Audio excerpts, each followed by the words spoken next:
Accessing list elements. A list consists of any collection of items which are stored according to its index. Say for this string, so we are taking this string out here in a list 1 equals to, then we are taking some value out here 10, 20, 30, 40, 50, 60, 70, 80, 90, and 100. Okay, this is a list has been initialized. Fine. Uh, like strings, any item in a list can be accessed by using this list index. List index start with 0. The list index can be a positive or negative integer value or an expression which evaluates to an integer value. Hence, indexing in list can be positive or negative. That is, you can access the elements from a list either moving from left to right. Left to right means left to right positive index, and right to left means negative index.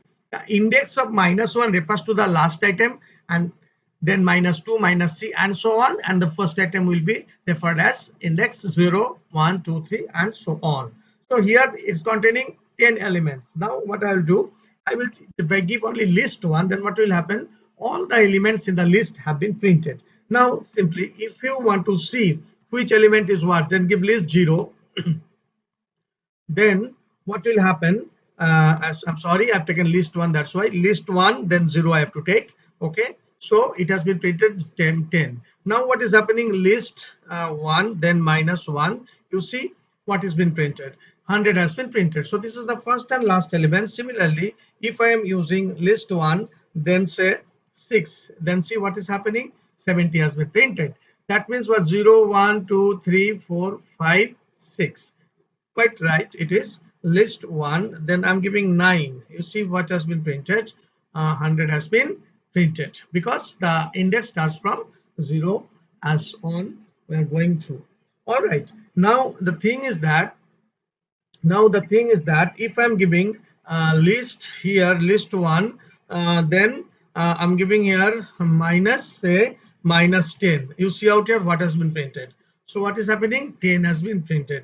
And then list 1, if I am giving here, and then if I'm giving -5, what is happening? You see 60 will be printed. That means -1, -2, -3, -4, and -5. 60 has been printed. Okay, so the thing is that in this way we can access the elements in a string.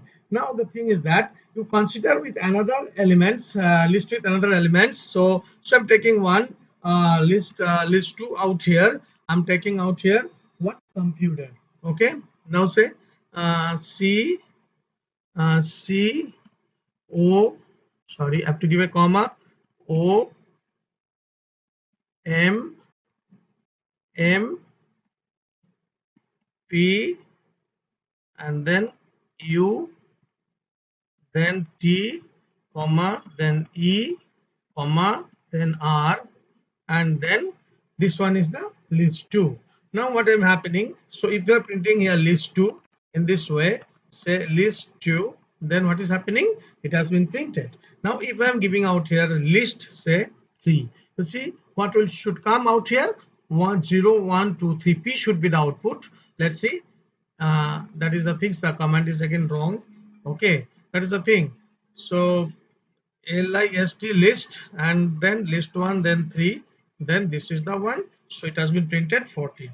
All right, so now again coming back here, I have given here list 1, 3, so that is has been taken from the list. I'm very sorry for that, but the thing is that I'm using this particular list right at the moment. So I'm giving list 2 out here, list 2, then I should give 3 out here. Then what would be printing now?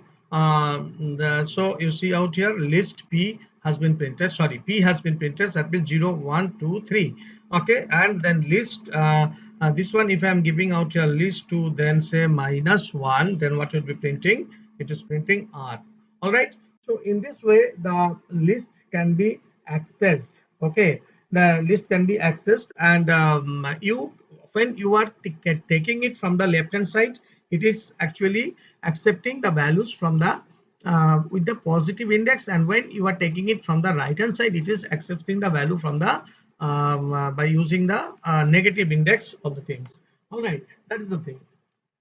So now, so a simple program could be done. Okay, could be done. Then file. I'm choosing a new file out here. So the thing is that I am bringing it here inside. Okay, the then what I'm doing, traversing an element of a list. Okay, how you see here we traversing we have done before. Traversing the elements of a list. All right, this one a very simple program. A list, 2 we are taking out here, then we are taking out here the several values like mm, okay, L, then E, then A, then R, then N, then give a space out here, and then P, comma Y, then T, comma H, comma N. This has been, I have seen it how this is to be taken. I'm sorry, not this one. This one to come over here. Sorry.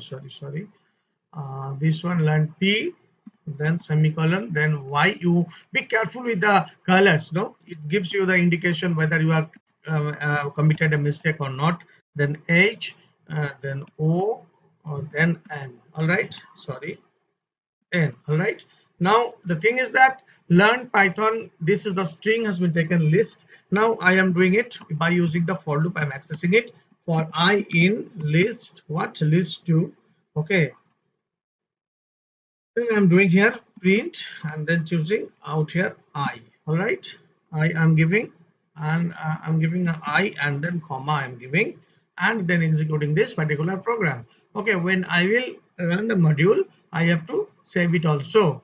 So that what I'm doing, I am saving it in the working folder of the working directory of the this thing, what you call working directory of the Python. And fine, then I'm giving the name traversing one. All right, so then click on save. That has been saved. Now I will execute the program. So the program has been executed and learn Python has been appeared over here. You can see as well. So once more I'm just closing it and executing for you and see run module. Then you see how these things are appearing. So you see learn Python has been appeared against your program. So that is the thing. This is called traversing. Okay, traversing of list. All right, that is the thing. So one more thing is there. Okay, this program can be, or we can also bit modify this one. What could we do is we can take a variable called n. N means a numeric variable that will have len. Okay, and then I'm giving here list 2. All right, now what will be happening, I in range. All right, what is the thing, we are using range command out here, range n and then print list I. All right, what you are giving out here, list 2 and then you are giving out here within the bracket like this. All right, so we are giving out here like this and at the end you are giving a command. Okay, what is the thing, how many number of elements are there, we are counting. So total, sorry, you have to give the double quotes out here, total number of seed characters are what, comma.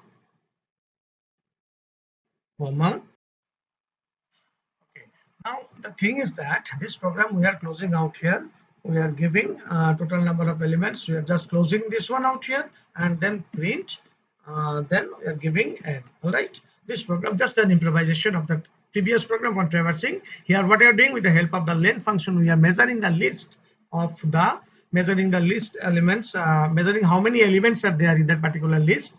Okay. So and then what we are doing, measuring length. Okay, measuring length of the list. All right, and then total number of things we are printing. Similarly, you see out here as has n has been taken and so within the range this particular program has been changed into structure.